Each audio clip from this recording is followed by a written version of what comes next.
मामला कब कैसे शुरू हुआ जब आपकी और अता तारड़ की हाथापाई हुई और बात थप्पड़ों तक पहुंच गई या एक दूसरे पर तशद्दुद तक, तो हुआ कैसा और किसने एक दूसरे को मारा, ये है क्या? जी देखिए, आपने ऊपर से कवर किया होगा। हम पहले खड़े थे अपने डाइस के ऊपर, चेयर्स के ऊपर, हम प्रोटेस्ट कर रहे थे। उसके बाद हम गए स्पीकर डाइस के सामने, हम वहाँ पे प्रोटेस्ट कर रहे थे, जो अपोजिशन का हमारा राइट है।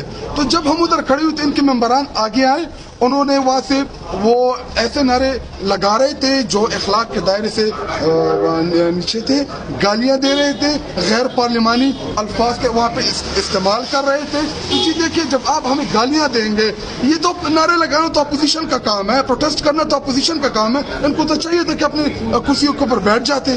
तो जब ये उठ के आए हमारे पीछे, इन्होंने हमारे ऊपर हमला किया, हमें धक्के दे रहे थे। तो क्या आप हमसे ये एक्सपेक्ट कर रहे थे कि हम इनको प्यार देंगे?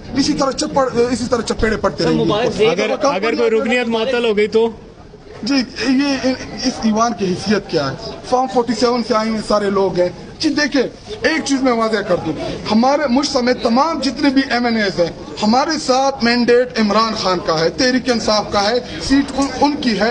अगर बहैसियत MNA मैं इमरान खान के वोटों के ऊपर जीता हुआ इधर नशिस्त के ऊपर बैठा हूँ, तो मैं वो तमाम चीजें करूंगा जो इमरान खान साहब को फायदा देंगी। ऐसा 1000 सीटें जो है मुफ्ती खेल ने वो स्लिप ऑफ टंग हुआ उनका, तो उनको पूरे इजलास से बाहर कर दिया था। तो ये तो स्पीकर के ऊपर डिपेंड करेगा कि वो अपने उन मेंबरान को क्या सजा देते हो, क्या सजा तजवीज करते हैं। आपने क्या अता तारड़ को माफ कर दिया? जी, आपने अता तारड़ जो मैंने करना था अंदर कर चुका हूँ। हाथापाई तक पहुंची, बताइएगा क्या बैकग्राउंड है इस लड़ाई का, क्यों ये सब कुछ हुआ कौमी असेंबली के फ्लोर पर? जी देखिए, पहली बात ये कि हम प्रोटेस्ट कर रहे थे अपना पुरअमन। हम स्पीकर डाइस के सामने खड़े थे, उससे पहले हम चेयर के ऊपर प्रोटेस्ट कर रहे थे। जब हम उधर आए, हम प्रोटेस्ट कर रहे थे तहरीक इंसाफ पर, तो ये आके सामने खड़े हो गए हुकूमत अराकीन।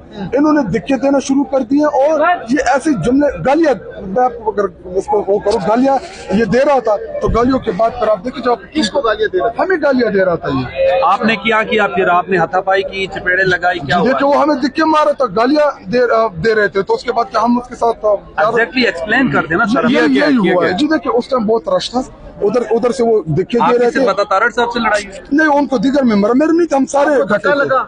जी मुझे धक्का लगा। आप तो पसीने से शराबो हैं सर। जी देखो, तो दिक्कत मार रहे थे। फिर उसके बाद आपको पता है किसने आपको धक्के मारे? वो उनके अराकीन थे, कुछ को तो मैं जानता भी नहीं, उन्हें उनके मुझे नाम भी नहीं तो फिर याद। आगे से आपने क्या किया? मैंने क्या किया, गालियां उन्होंने दी, दिक्कत उन्होंने दी। तो उसके बाद जो रिएक्शन बनता था, नौला मुफ्ती खेल ने वो स्लिप ऑफ टंग हुआ उनका, तो उनको पूरे इजलास से बाहर कर दिया था। तो ये तो स्पीकर के ऊपर डिपेंड करेगा कि वो अपने उन मेंबरान को क्या सजा देते हो, क्या सजा तजवीज करते हैं। आपने क्या अता तारड़ को माफ कर दिया? जी, आपने अता तारड़ जो मैंने करना था अंदर कर चुका हूँ। जनरल बाजवा को 12 मिनट में एक्सटेंशन दी थी, आज तो 12 सेकंड में काम पै गया सर। वही जी, यही तो मैं बता रहा हूँ कि जी हम तो उधर, हमें बताया गया था कि जजेस की तादाद के हवाले से कोई कानून साजी होगी, तो उसमें कोई आर्मी एक्ट में तब्दीलियों के हवाले से भी एक चीज मीडिया ने ब्रेक की। उसके बाद 5 साल एक्सटेंशन की बात ब्रेक की।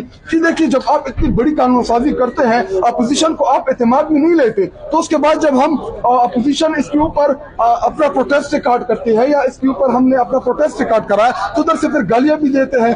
तो ये देखे, ये फॉर्म 47 की कायम शुदा हुकूमत है, इसके दिन बहुत कम है, ये आज है कल नहीं है, और ये बैसाखियों के ऊपर कायम शुदा हुकूमत है, और इंशाल्लाह इस हुकूमत का हम तख्ता उल्टा